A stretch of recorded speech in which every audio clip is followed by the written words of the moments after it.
4வது நாள் என்ன அப்படின்னு தெரிஞ்சுக்க ஆவலா இருப்பீங்கன்னு நினைக்கிறேன். அது வந்து ஓட்ஸ்.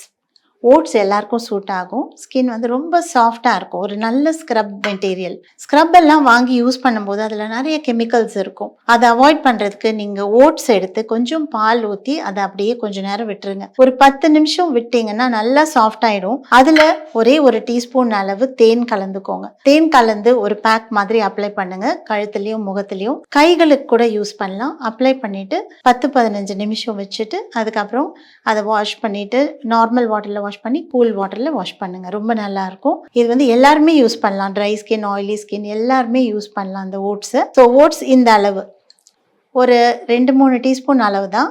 இதை எடுத்து தண்ணி ஊற்றி கூட நீங்கள் அதை கொஞ்சம் வைக்கலாம். இல்லைன்னா பால்லையே நீங்கள் ஊற வைக்கலாம்.